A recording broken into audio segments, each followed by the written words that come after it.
What up, friends? Welcome back to another edition of The Drive presented by Odds Checker. The PGA Tour season continues on. We're crossing the pond, co-sanctioned event with the DP World Tour this week, the Genesis Scottish Open, one of the more fun fields of the year. You can make a case it has like the field strength that literally is up there with the Players Championship.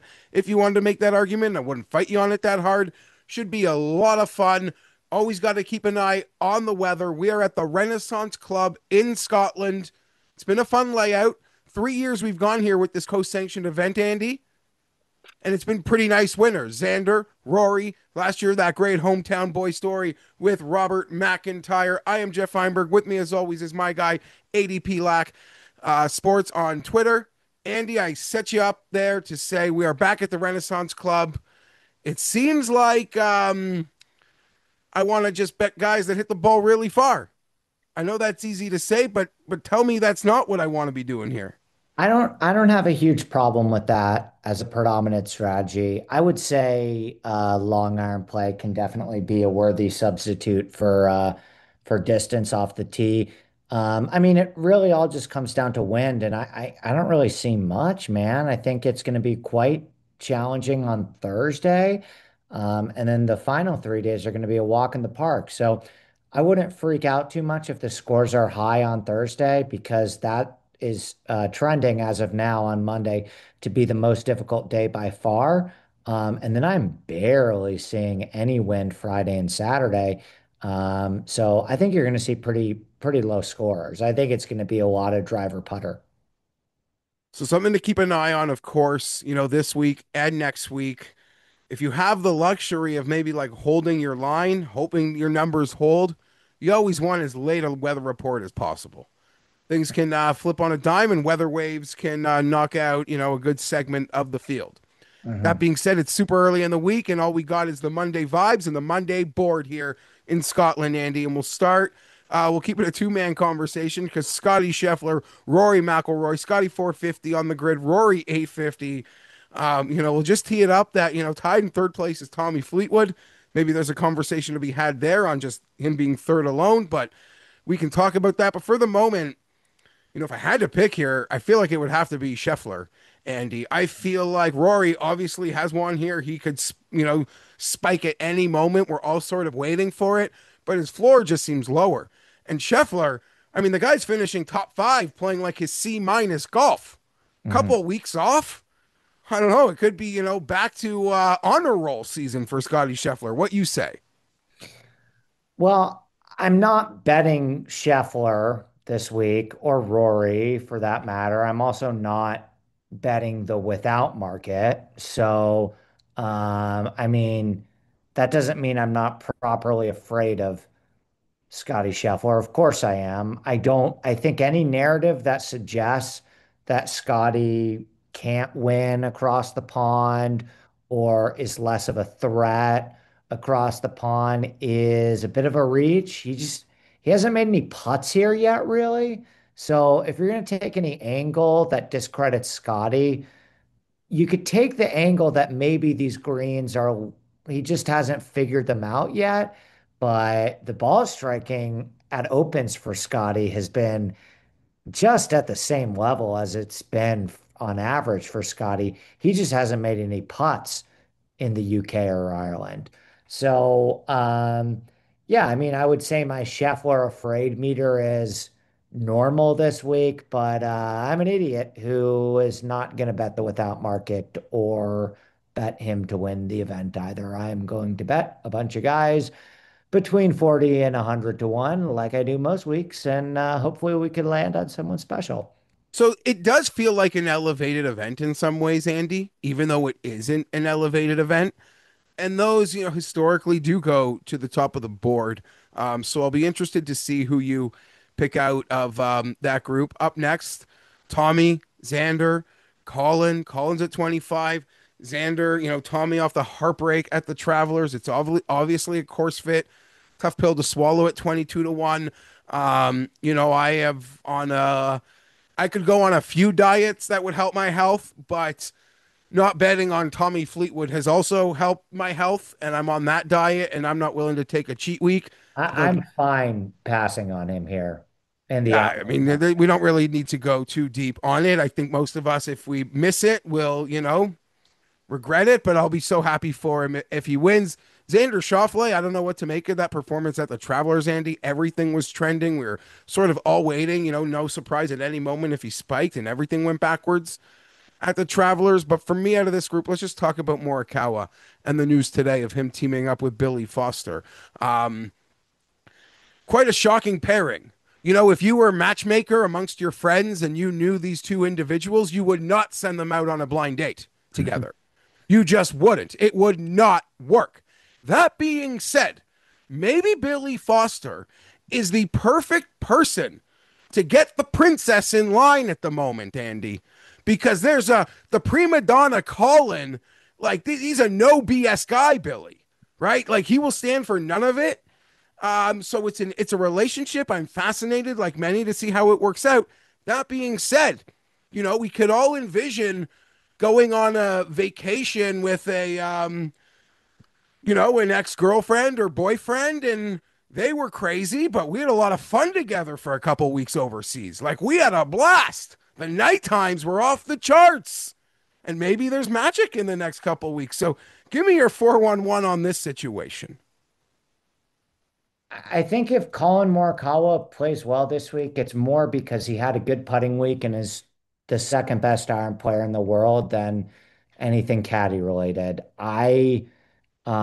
It's a big whatever to me, and my concern with Colin Morikawa on this golf course is he's not going to be able to make enough putts. I mean, the two positive correlations on this golf course from last year when it was similarly what I believe to be pretty easy scoring conditions is you have to drive the ball a long way and you have to putt really well. And Morikawa does neither of those things. I know he's played well at this golf course before, but Morikawa gained 7 strokes in approach. He'd play well anywhere. I still don't think it's a traditional course fit for him. Um, I love the way he's playing. I love the way he's hitting his irons, but I haven't bet on him yet. It wouldn't shock me, but I think the traditional course fit of him just not being a distance putter guy is holding me back from ultimately making that decision, despite how great the irons have looked. Right. So, Are you on him? Did you go? no, no, I'm not. I'm not. But we've spoken long enough. None of us have made a bet yet. I'm going to continue that trend by saying the player at the I closest to was the looking at Ludwig. yeah, I was just going to say the player closest to the top that I'm swimming around right now is Ludwig Aberg. I'm going to be an apologist for a lot of bad weeks at the Travelers. We saw a lot of guys withdraw. A lot of guys just wanted none of that heat and the week off the major. I'm just gonna be able to convince myself that didn't matter, and even within that, he is still got that approach play back, and he was in the mix last year here with a fourth place. I like it. I think this course is a lovely fit for Ludwig, and 30-1 over at FanDuel has my attention. Yeah.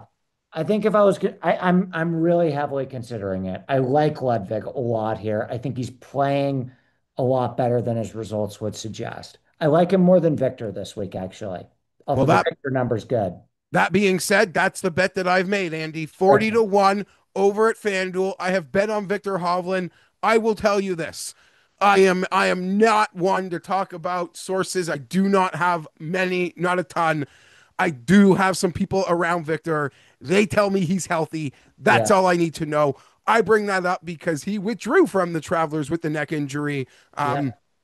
Obviously had a kink that day. You watched it, you saw it on that swing on the replay, but he's healthy. He is ready to go. The approach play, you know, boom, boom, boom. He can make the putts in the moments. He can be the Sunday hero that I need right now. Victor Hovland, 40 to 1 at FanDuel is the bet for me. All I need to know is he's in good health and 40 to 1.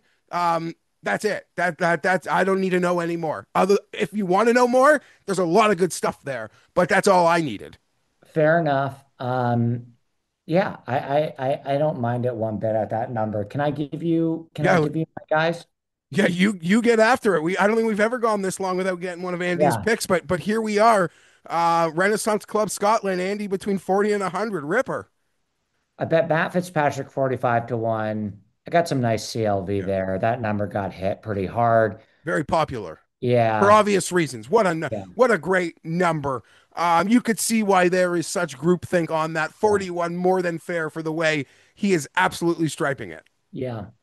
I definitely, yeah. Um, Mav Still McNeil, 40. It's I still got, 40. yeah. Is there still 40? I bet 45. Yeah, yeah. So I'm saying, Yeah. like, I knew that number was going to get the decimated. number's good, but and I believe maybe by the time this drops, it won't even be 40 still. Yeah. It's trending in only one Yeah, it's direction. going to close 35, I think. I bet Matt McNeely 80. I bet Grazerman 90. I bet Nikolai Hoshgard 90. And I bet Thomas Dietrich 90. And those are all committee members of driver putter. I just, honorable mention They're to Taylor board Penrith. members of driver putter. Detri's got a fabulous record here. You mentioned two players who I believe, I don't know if I'll get there in I love these two this betting week. outright, but Detri and Mav, I believe there's absolutely money to be made this week in them. I think they're strong finishes out there for them this week, and at their outright prices, there's some nice money to be made on positional markets. Not to say if Andy's got the big cojones here calling the outright win for that part of the board. So you were fully expecting a more wide open. You didn't consider the without markets. I guess you already spoke No, about Rory and Scotty. They're just not going no to scare without you, and markets certainly for me. Tommy's not. Yeah, no without markets for me. I I don't think Scheffler's going to win, but I mean, I think he'll be there. Like, I so think he'll finish top 10. I love that. Yeah, I mean he's there even with the C game. He always finds a way. Yeah, Let me ask you my favorite question the week before a major. you got Who, it. who have you, and we'll get out of here. Who are you not betting this week? Because you're obviously not going much to the top. But who are you watching very closely this week? Because, sometimes there's not a lot of movement the week before a major because it's a weak field. But sometimes we have strong fields the week before a major and things can get pretty volatile. Who are you watching this week? And if you see the life, the comfort, crossing the pond, showing signs of it, that you will just be hawking their numbers and potentially pouncing long before we speak again, friend. I don't think the Live golf course is good preparation for the Open, but I think I'm probably going to pick Rom to win. Okay. What about you? I mean, Rom, it just, Did yeah, you pick Rom at the US Open? I don't bel no, no, I didn't. Yeah. Maybe the PGA Championship. No, no, I didn't do that either. The Masters. I definitely had him somewhere. I see Rom as a lovely fit Yeah. for Portrush. Yeah. Really Truly. fun. Yeah, and he's got a home event in Spain this week on Live. I don't mind that. I haven't looked into those odds. I agree. I don't think it's a great setup. So yeah, you kind of swerved on me, but it makes total sense. Andy will be paying attention a bit to what Rom is doing over on Live. We're not getting any breaks with that Rom number next week though. No, it's going to be 14 or 1. Yeah. You think Uh even lower? no, I What did think Rory and Scheffler do this week? here's the thing though, Andy. Like we are now at the point where Tommy Fleetwood is the third guy on the PGA tout board. Yeah. Well, Tom, So you have to remember with outright odds, they're correlated to top 10 odds. I understand, but So still, Tommy is by strokes gained like a top 6 guy in the world right now. yeah, he's a safe bet. The floor is always high, and they don't want to Yeah. get picked off in correlated placing markets. But you'd think I mean, I wouldn't be shocked if he won this week. I never would, and we're not even in America. Like he actually can win in Europe and across the world.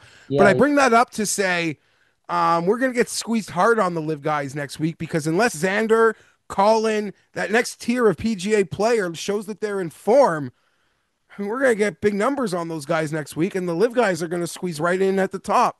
you're right. You're right.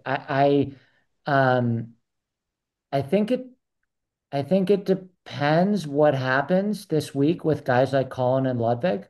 Yep. I do. And I think Xander, defending champ. Xander 100%. Um Xander looks good, or Colin looks really good, or Ludwig wins or looks really good, those are the guys that you actually want to root for if you're trying to catch a ROM number, because those are the guys that will get currently from 20 to 25 closer to ROM. And maybe that pushes ROM up a few digits. But if I'm betting ROM at the Open, I expect to be betting him at 14 to Yeah, 1. fair. I Yeah, mean, you're betting him. believing he's the second best player in the world. The second best chance to win Right. at that week. I Totally. totally agree. Andy, I will be on Ludwig 30 to 1. Hovland 40 to 1 available at FanDuel. You read off your card and we'll get out of here. Matt Fitzpatrick, 45 to 1. Maverick McNeely, 80 to 1. Max Grazerman, 90 to 1. Nikolai Hosgaard. I'm eyeing the other Hosgaard brother as well, by the way, to add 90 to 1. And Thomas Tietrie, 90 to 1. The brothers Hoijgaard. Not all odds are created equal, and if you're not comparing, you could be leaving money on the table. OddsCheck is your one-stop shop for odds comparison, data-driven analysis across every major sport. They do the research so you can bet smarter and win bigger. Visit OddsChecker today and get in on it. Next week, we'll be talking Open Championship Open. from Royal Portrush. Golf season essentially feels done. I'm excited for the Wyndham. FedEx Cup feels like live. Can't wait for the Ryder Cup. But then football's here. So bing bong, I guess. It's all happening. We'll be back next week breaking down the Open at Odds Checker. Thanks for watching The Drive. Smash that like. We're out, friends.